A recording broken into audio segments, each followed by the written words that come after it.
ആറ്റിങ്ങലിൽ നായയെ കാറിൽ കൊണ്ടിറക്കി അതേ വാഹനം ഉപയോഗിച്ച് ഇടിച്ചു കൊന്നു. ശേഷം വാഹനം നിർത്താതെ പോയി. വ്യാഴാഴ്ച രാത്രി 8:30-യോടെയാണ് ഈ സംഭവം.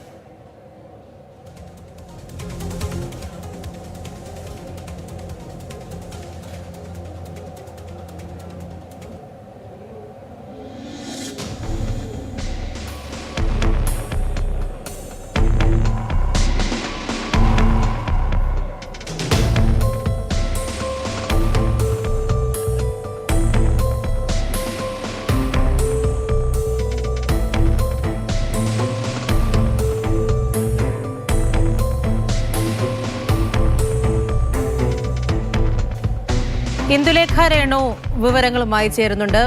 ഇന്ദു, അവർ വളർത്തിയതോ മറ്റോ ആയിരിക്കും, അറിയില്ല. എന്തായാലും ഇങ്ങനെ വഴിയിൽ കൊണ്ട് ഉപേക്ഷിക്കുന്നതേ ക്രൂരതയാണ്. അതിന്റെ കൂട്ടത്തിൽ ഇതെങ്കിലും ഒന്ന് ചെയ്യാതിരിക്കാമായിരുന്നു. ഇത്രത്തോളം വലിയ ക്രൂരത കാട്ടിയത് ആരാണ് എന്നുള്ള വിവരങ്ങളോ മറ്റോ ലഭിച്ചിട്ടുണ്ടോ?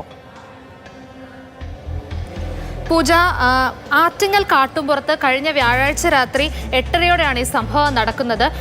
ബൈക്ക് യാത്രക്കാർ, നമുക്ക് ആ ദൃശ്യങ്ങളിൽ കാണാം, അതിൽ 2 പേർ ബൈക്കിൽ യാത്ര ചെയ്യുന്നത് കാണുന്നുണ്ട്. അവരാണ് ആദ്യം ഇത് കാണുന്നത്. അതായത് ഒന്നിലധികം തവണ ഈ ഒരു നായയുടെ ശരീരത്തിൽ കൂടി ഈ കാറ് കയറി ഇറങ്ങുന്നത് കണ്ടിട്ടും അതിൻ്റെ ശബ്ദം അത്ര ഉച്ചത്തിൽ കേട്ടിട്ടും നിർത്താതെ ഈ കാറ് പിന്നീട് മുന്നോട്ട് എടുത്തു പോകുന്നതാണ് ഇവർ കണ്ടത്. ഒരു തവണ കയറി ഇറങ്ങിപ്പോയാൽ നമുക്ക് സ്വാഭാവികമായും വണ്ടി അറിയാതെ തട്ടി കയറി പോയതാണെന്ന് വിചാരിക്കാം. പക്ഷെ പലകുറി ഇതിൻ്റെ ശരീരത്തിലൂടെ ഇങ്ങനെ കയറി ഇറങ്ങി പോകുന്നത് കണ്ട് സംശയം തോന്നിയാണ് ഇവർ CCTV ക്യാമറ ചെക്ക് ചെയ്യുന്നത്. അങ്ങനെ ചെക്ക് ചെയ്തപ്പോഴാണ് മനസ്സിലായത് ഇതേ കാറിൽ കൊണ്ടിറക്കിയ നായ്ക്കുട്ടിയായിരുന്നു ഇതെന്ന്. നമുക്ക് ആ ദൃശ്യങ്ങളിൽ കാണാം. അതായത് ആ നായേനെ ആ കാറിൽ കൊണ്ടിറക്കുന്നു. അത് അതിൻ്റെ ഉടമയുടേതാണെന്ന് കരുതി, അല്ലെങ്കിൽ സ്നേഹത്തോടെ അതിന് പരിചയമുള്ള ഒരു കാറായതുകൊണ്ടാകാം ആ കാറിന് ചുറ്റും വീണ്ടും പോവുകയും അതിനെ വട്ടം വെക്കുകയും ഒക്കെ ചെയ്യുന്നുണ്ട്. പക്ഷേ പിന്നീട് കാറ് റിവേഴ്സ് എടുക്കുമ്പോൾ ഈ നായയുടെ ശരീരത്തിലൂടെ ഇത് കയറി പോവുകയും ഒന്നിലധികം തവണ ഇതിന് മുകളിലൂടെ കയറ്റി ഇറക്കുകയും ചെയ്തു. എന്നിട്ട് നിഷ്കരണം അതിനെ അവിടെ ഉപേക്ഷിച്ച് പോവുകയാണ് ഉണ്ടായത്. കൃത്യമായും ആരാണ് ഇത് ചെയ്തതെന്ന് വ്യക്തമായിട്ടില്ല. പക്ഷേ ഇത്തരം മനസ്സുലയ്ക്കുന്ന അല്ലെങ്കിൽ തീരെ മനസാക്ഷിയില്ലാത്തൊരു പ്രവൃത്തിയാണ് ഇവർ ചെയ്തിരിക്കുന്ന തരത്തിലുള്ള വിമർശനങ്ങൾ ഉയരുകയാണ്.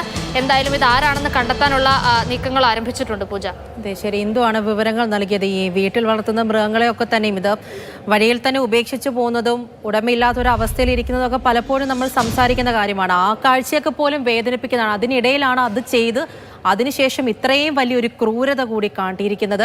അതിൻ്റെ ഒരു ദൃശ്യങ്ങൾ കൂടിയാണ് നമുക്ക് തന്നെ കാണാം. ആ ഉടമയുടെ ആ കാറാണ് എന്നുള്ളത് കൊണ്ട് തന്നെ അതിന് ചുറ്റും നടക്കുന്നതൊക്കെ തന്നെ കാണും. എന്നിട്ടുമാണ് ഈ മനസ്സാക്ഷിയെ പോലും തൊട്ട് തീണ്ടിയിട്ടില്ലാത്ത ചില മനുഷ്യർ ഇങ്ങനെയൊക്കെ ക്രൂരത കാട്ടിയിരിക്കുന്നത്. എന്തായാലും ഇതുമായി ബന്ധപ്പെട്ട് മറ്റ് നടപടികൾ എങ്ങനെയായിരിക്കും എന്ന് കൂടി നോക്കാം.